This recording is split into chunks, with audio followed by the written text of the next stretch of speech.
I stared at my reflection in the bathroom mirror, my hands trembling as I gripped the edge of the sink. Mom's words echoed in my head, each one a dagger to my heart. "Jordan, honey, I'm worried about you," she had said over our weekly Sunday brunch. "You're not getting any younger, and I just want to see you settled before." I splashed cold water on my face, trying to wash away the memory of her concerned eyes. At 35, I'd always thought I had plenty of time. But seeing the fear in Mom's face, the unspoken dread of leaving me alone in the world, it shook me to my core. A gentle knock on the door startled me. "Jor, you okay in there?" It was Nicole, my younger sister. I took a deep breath and opened the door. "Yeah, I'm fine." Nicole raised an eyebrow, clearly not buying it. "Mom got to you, didn't she?" I nodded, unable to find the words. "Come on," she said, grabbing my hand. "Let's grab a coffee. You look like you need it." 20 minutes later, we were seated at our favorite cafe, steaming lattes in front of us. Nicole leaned forward, her eyes full of understanding. "Look, I know Mom means well, but you can't let her pressure you into something you're not ready for." I sighed, wrapping my hands around the warm mug. "It's not just that, Nick. You should have seen her face. She's scared, and I can't help but feel like I'm letting her down." "You're not letting anyone down," Nicole insisted. "You have a great career, your own place, you're doing just fine. But what if she's right?" I blurted out, "What if I've been so focused on work that I've missed out on finding someone? What if—" "Stop right there," Nicole cut me off. "You haven't missed out on anything. But if you really want to explore your options, why don't we start small? There's a speed dating event at the community center next week. Why don't you give it a shot?" I nearly choked on my latte. "Speed dating? Are you serious?" Nicole grinned. "Deadly. Come on, what's the worst that could happen?" "I could die of embarrassment," I offered. "Or," she countered, "you could meet someone interesting. At the very least, it'll give Mom something to smile about." I hesitated, but the image of Mom's worried face flashed through my mind again. "Fine," I conceded, "but you owe me big time." "Deal," Nicole said, raising her mug in a mock toast. "Now, let's talk about what you're going to wear."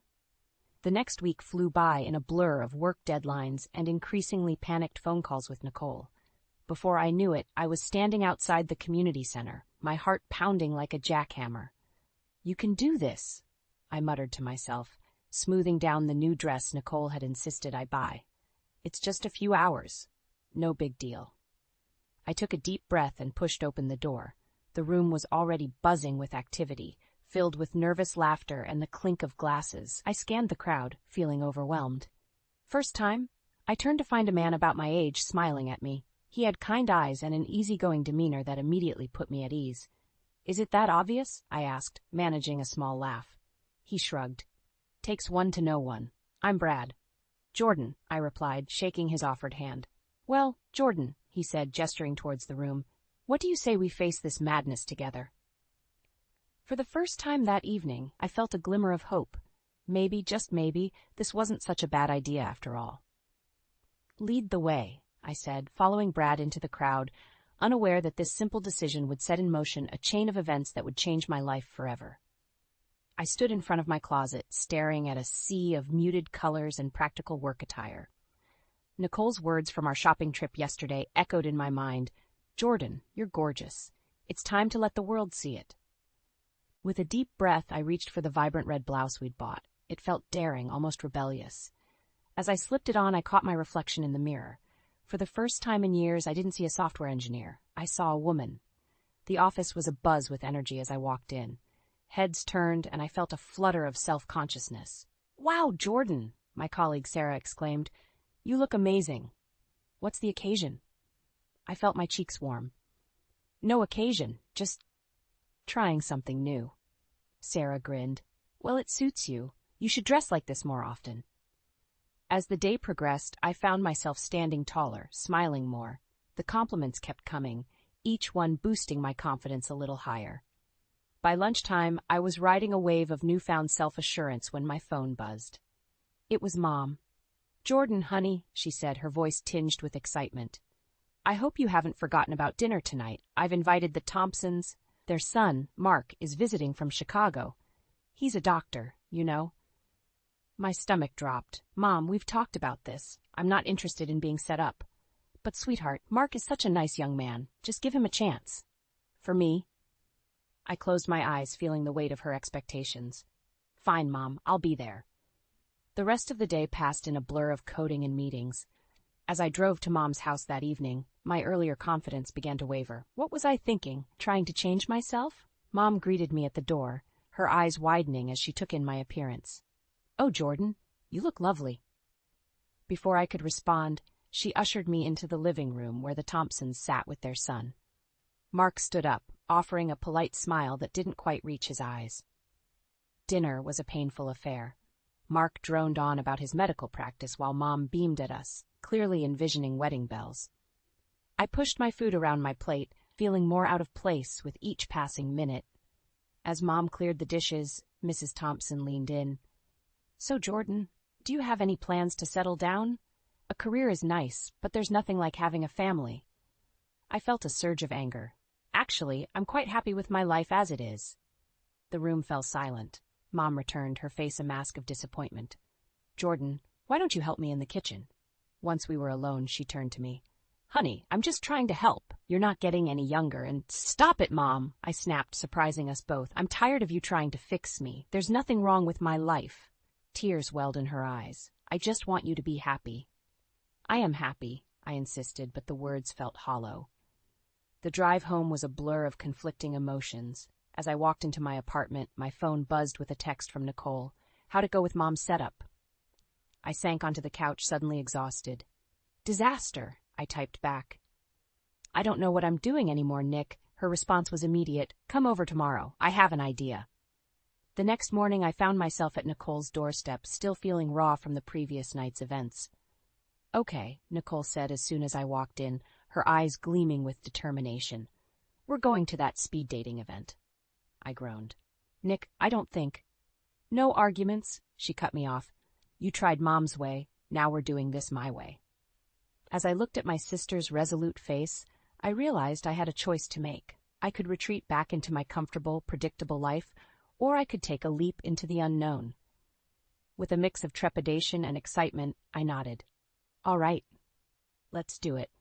Little did I know that decision would set me on a path that would change everything. The community center buzzed with nervous energy as I stepped inside, my heart pounding. Nicole gave my hand a reassuring squeeze before disappearing into the crowd. I was on my own. Ladies and gentlemen, welcome to our speed dating event. The coordinator's voice rang out. You'll have 5 minutes with each partner. When you hear the bell, move to the next table. Ready? Begin. I sat down at my first table, facing a man with a receding hairline and a forced smile. Hi, I'm Steve, he said, his eyes darting around the room.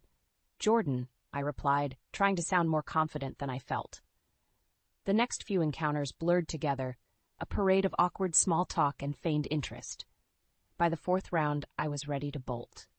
Then I saw him. He was tall, with kind eyes and a genuine smile that put me at ease instantly. As he sat down, I noticed calluses on his hands, a working man's hands. I'm Brad, he said, his voice warm and deep. Jordan, I replied, feeling a flutter in my stomach. So, Jordan, he leaned in, his eyes twinkling, what brings a beautiful woman like you to a place like this? I laughed, surprised by his directness. Would you believe my sister dragged me here? Brad grinned. I'd believe it. My buddy did the same to me. Said I needed to get out there. We fell into easy conversation, discussing our jobs, our families, our dreams. Before I knew it, the bell rang. Time's up, I said, feeling a pang of disappointment. Brad hesitated, then quickly scribbled something on a napkin.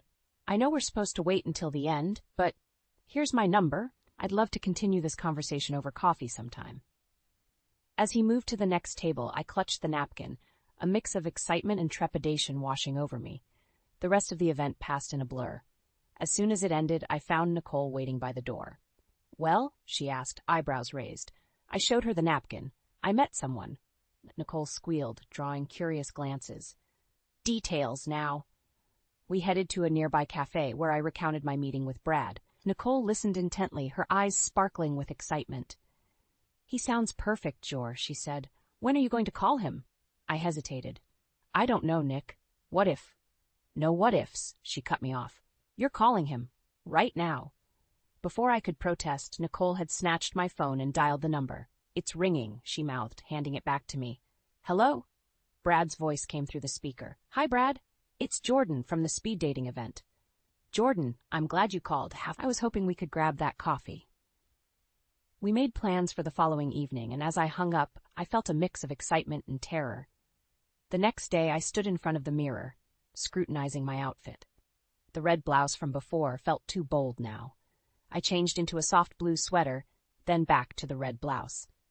By the time I settled on an outfit, I was already running late. I rushed to the cafe, my nerves frayed. As I burst through the door, I saw Brad sitting at a corner table, looking up expectantly. Our eyes met, and he smiled that warm smile that had captivated me the night before. "Jordan," he said, standing to greet me, "I was starting to worry you'd changed your mind." "Never," I replied, surprising myself with my boldness. As we sat down, Brad reached across the table and took my hand. "I have a confession to make," he said, his expression serious. "I've never done anything like this before. But there's something about you, Jordan. I can't explain it, but I feel like I've known you my whole life." I felt a lump form in my throat. This was moving fast, too fast. But as I looked into Brad's earnest eyes, I realized I felt the same inexplicable connection. "I feel it too," I whispered. Brad's face lit up, and in that moment I knew my life was about to change forever. What I didn't know was whether that change would lead to happiness or heartbreak. 2 years flew by in a whirlwind of love and laughter. Brad and I had grown closer than I ever thought possible, our lives intertwining like vines. As I stood in front of the mirror on my wedding day, I barely recognized the woman staring back at me. Gone was the hesitant, career-focused Jordan. In her place stood a bride, radiant with joy and hope. "You look beautiful, honey," Mom said, her eyes glistening with tears as she adjusted my veil. I turned to face her, my heart swelling with emotion. "Thank you, Mom, for everything." She pulled me into a tight embrace. "I'm so happy for you, Jordan. Brad is a wonderful man." As we broke apart, a shadow crossed her face.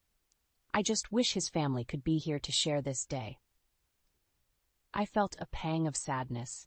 Brad's strained relationship with his parents had been a source of tension throughout our engagement. They'd refused to attend the wedding, citing irreconcilable differences with their son's life choices. "We're his family now, Mom," I said, squeezing her hand. "That's all that matters." The ceremony was simple but beautiful. As Brad and I exchanged vows, I felt a sense of completeness I'd never experienced before. When the officiant pronounced us husband and wife, the small gathering of friends and family erupted in cheers.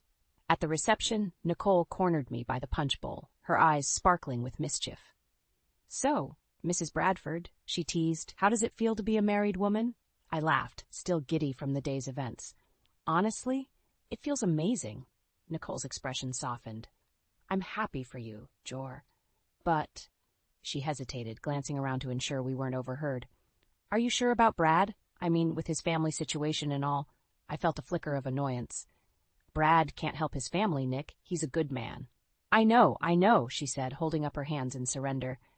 "I just worry about you, that's all." Before I could respond, Brad appeared at my side, wrapping an arm around my waist. "Everything okay here, ladies?" I leaned into him, pushing away my doubts. "Everything's perfect." As the night wore on, I found myself watching Brad interact with my family. He was charming, attentive, everything I could have hoped for in a husband. Yet there was a nagging feeling I couldn't shake, a sense that something was off. Later, as we slow danced under the twinkling lights, I voiced my concerns. "Brad, are you sure you're okay with all this? With becoming part of my family?" He pulled back slightly, his brow furrowed. "Of course, Jordan. Why wouldn't I be? It's just... I know how hard it's been with your parents. I don't want you to feel like you're replacing them, or—" Brad cut me off with a kiss. "Your family is my family now," he said firmly. I couldn't be happier. His words should have reassured me, but instead, they sent a chill down my spine. There was an intensity in his eyes that I'd never seen before, a hunger that both thrilled and frightened me. As the reception wound down, Mom pulled me aside for one last moment alone. "Jordan, sweetheart," she said, her voice thick with emotion, "I want you to have this." She pressed a small velvet box into my hands. Inside was a delicate gold locket, clearly an antique. "It's been in our family for generations," Mom explained. "I want you to have it now, to pass on to your own daughter someday." Tears welled in my eyes as I clasped the locket around my neck. Thank you, Mom. I'll treasure it always. As Brad and I drove away from the reception, waving goodbye to our loved ones, I fingered the locket, lost in thought. I was starting a new chapter of my life, filled with promise and love. But as I glanced at Brad's profile in the dim car light, I couldn't shake the feeling that I was also leaving something behind. A part of myself I might never get back. Little did I know, this day marked not just the beginning of my marriage, but the start of a journey that would test the very foundations of everything I believed about love, family, and myself. The first year of marriage with Brad was like a dream. We settled into a cozy routine, our lives intertwining seamlessly. Every Sunday we'd visit Mom for dinner, and I watched with joy as Brad and Mom grew closer. He'd help her with household repairs, listen to her stories, and even started calling her Mom himself. One Sunday evening, as we were leaving Mom's house, Brad surprised me. "You know, Jordan, I've been thinking," he said, his eyes twinkling. "Maybe it's time we start thinking about having a family of our own." My heart skipped a beat. "Really? You want to have kids?" He nodded, pulling me close. "Seeing you with your mom, it makes me realize what I missed out on. I want to create that kind of love and warmth in our own home." I felt a rush of emotions, excitement, fear, love. "Oh, Brad," I whispered, burying my face in his chest. "I'd love that." The next few months were a whirlwind of planning and dreaming. We turned our spare room into a nursery, painted soft yellow with little ducks on the walls. Mom was over the moon, already knitting tiny booties and blankets. But as the months passed with no positive pregnancy test, the excitement began to wane. I started to feel the pressure, the disappointment in Brad's eyes each time I shook my head. The doctor's visits became more frequent, the tests more invasive. "I'm sorry, Mrs. Bradford," the fertility specialist said one day, her voice gentle, "but it seems you have some complications that may make it difficult for you to conceive naturally." I felt like the floor had dropped out from under me. Brad squeezed my hand, but I could feel the tension in his grip. That night, as we lay in bed, Brad turned to me. "Jordan, I've been thinking, what if we considered adoption?" I propped myself up on one elbow, studying his face in the dim light. "Adoption? Are you sure?" He nodded, his eyes earnest. "I know it's not what we planned, but think about it. We could give a child a loving home, a family. Isn't that what really matters?" I felt a surge of love for this man who continually surprised me with his compassion. "You're right," I said, leaning in to kiss him. "Let's do it." The adoption process was grueling.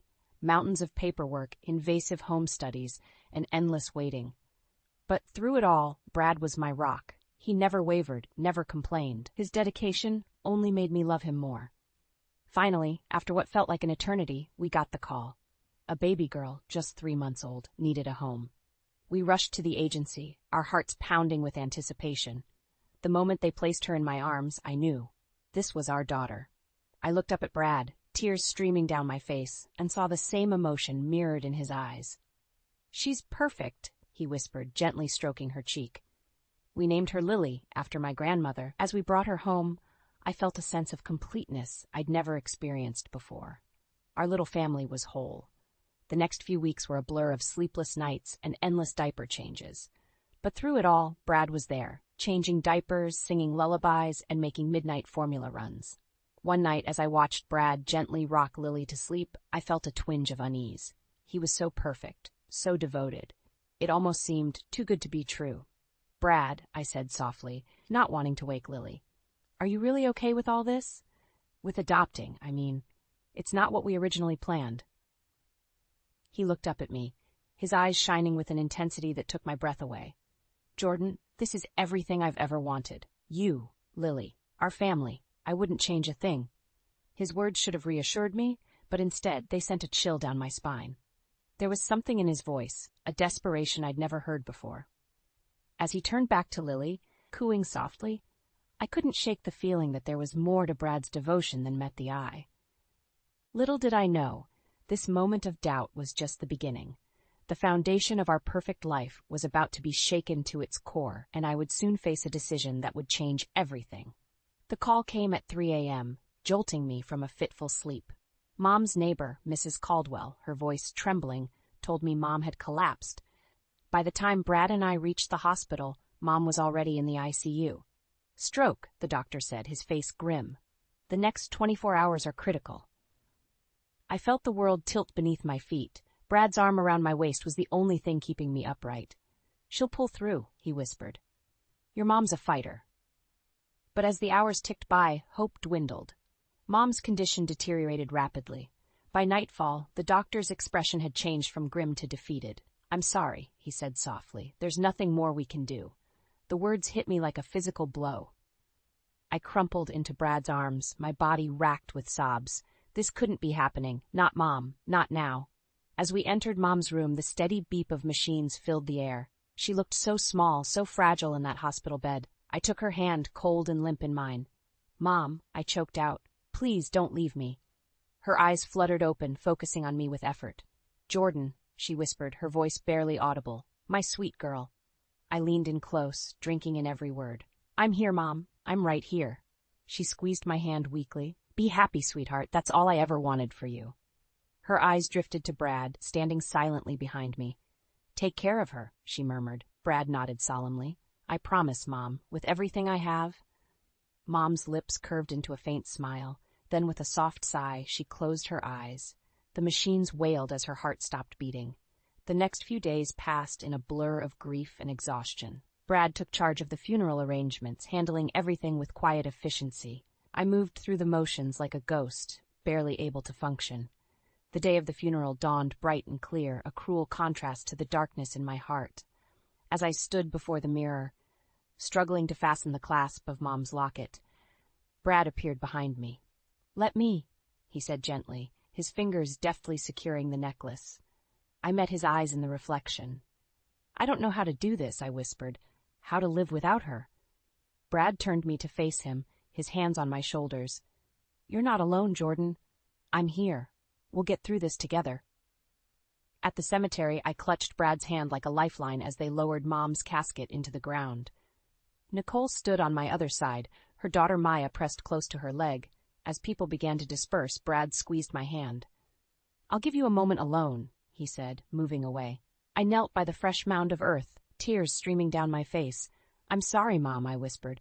I'm sorry I didn't spend more time with you. I'm sorry for all the things I never said. A hand on my shoulder startled me. I looked up to see Nicole, her eyes red-rimmed but determined. She knew, Jor, she said softly. Mom knew how much you loved her. As we walked back to the car, I noticed Brad deep in conversation with the funeral director. Their hushed tones and serious expressions sent a chill down my spine. Everything okay? I asked as Brad rejoined us. He nodded, a bit too quickly, just finalizing some details. That night, as I lay sleepless in bed, I heard Brad's voice from downstairs. He was on the phone, speaking in low, urgent tones. Need to move quickly. I caught snippets of his conversation. Before she suspects anything. My heart began to race. What was Brad up to? And why did I have the sinking feeling it had something to do with Mom's death? As I lay there, my mind spinning with questions and suspicions, I realized that my grief was slowly giving way to something else.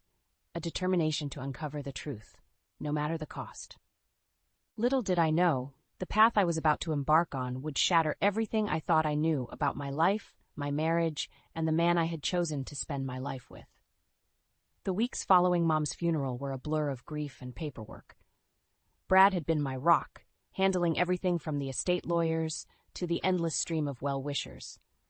But as the fog of sorrow began to lift, I noticed something off about his behavior. It started with little things.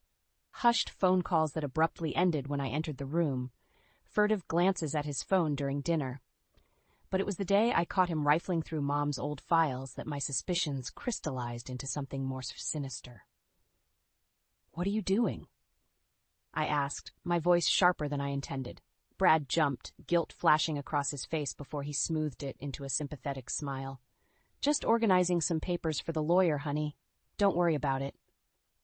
But I did worry. That night, I lay awake, my mind racing.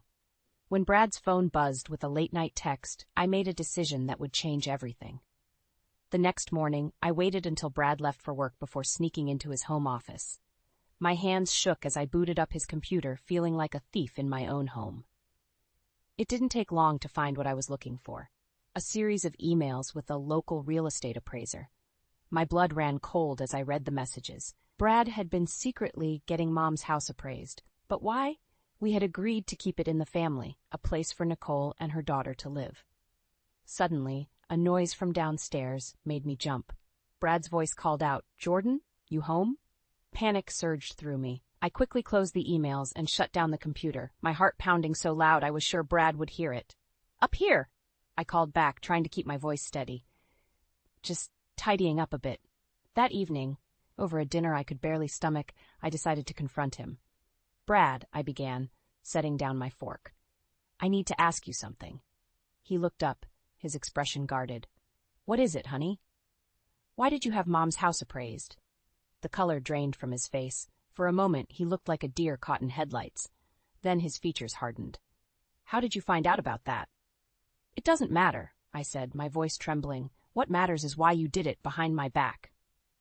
Brad's jaw clenched. "I was trying to protect you, Jordan. We need to think about our future, about Lily's future. That house is worth a lot of money." "Protect me?" I echoed, disbelief coloring my tone. "By going behind my back? By betraying my trust?" "Don't be so dramatic," Brad snapped. "It's just business. Your mother would have wanted us to be financially secure." His words hit me like a physical blow. "My mother would have wanted us to honor her wishes," I shot back. "She wanted that house to stay in the family, for Nicole and Maya." Brad's eyes flashed with anger. "And what about our family? What about Lily? Don't we deserve a better life?" "Not at the expense of my sister and niece," I shouted, rising from my chair. "God, Brad, I don't even recognize you anymore. What happened to the man I married?" "He grew up," Brad snarled. "He realized that in this world you have to look out for yourself." As we glared at each other across the dinner table, I felt something inside me break. This wasn't the man I had fallen in love with. This wasn't the life I had envisioned for us. "I want you out," I said, my voice low and dangerous. "Pack your things and leave now." Brad's face contorted with rage. "You can't do this. You have no idea what you're getting into." As he stormed out of the room, his last words sent a chill down my spine. What did he mean? What else was he hiding? That night, as I lay alone in our bed, I made a vow. I would uncover the truth, no matter how ugly it might be. For Mom's memory, for Nicole and Maya, and for my own peace of mind, I would get to the bottom of Brad's deception. Little did I know, the truth would be far more devastating than I could have ever imagined. The truth hit me like a freight train. As I sat in the lawyer's office, staring at the documents spread before me, I felt my world crumbling around me.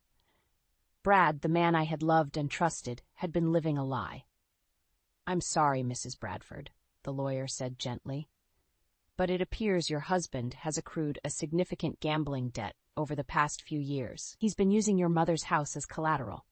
My hands shook as I leafed through the papers. Hundreds of thousands of dollars, borrowed against Mom's home. Our home.